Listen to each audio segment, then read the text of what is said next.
A single hurricane can stretch wider than an entire country and unleash more energy in one day than all of humanity uses in a year.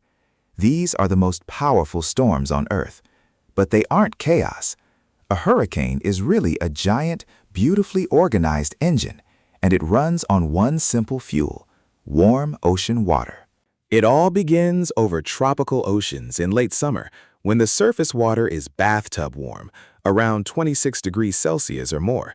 That warm water heats the air just above it. The air fills with moisture and becomes lighter than its surroundings. And warm, moist, light air does one thing: it rises. As that warm, wet air rises, it leaves a zone of slightly lower pressure beneath it.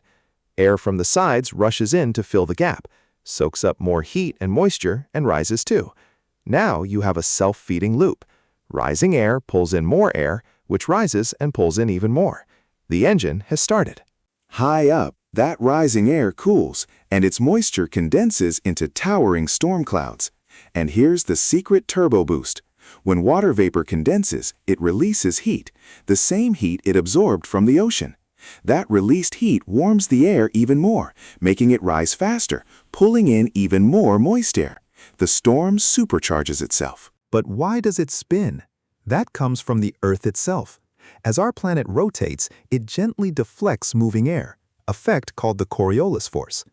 Air rushing toward the storm's center gets nudged sideways, so instead of flowing straight in, it curves, and the whole system begins to swirl into the iconic spiral of a hurricane.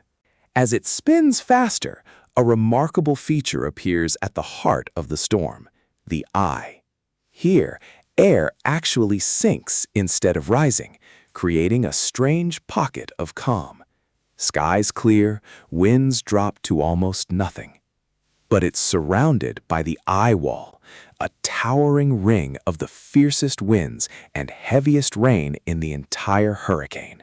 Fed by endless warm water, a hurricane can grow into a monster hundreds of kilometers wide, with winds over 250 kilometers per hour.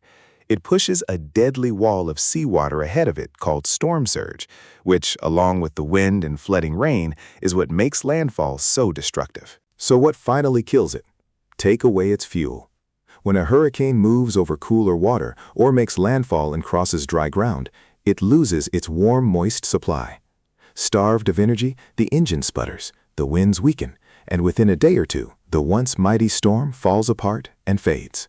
Today, we're rarely caught by surprise. Satellites watch the oceans constantly, and aircraft fly directly into storms to measure them. With this data, forecasters can predict a hurricane's path days ahead, giving millions of people the warning they need to prepare and get to safety in time. So a hurricane isn't an act of pure chaos.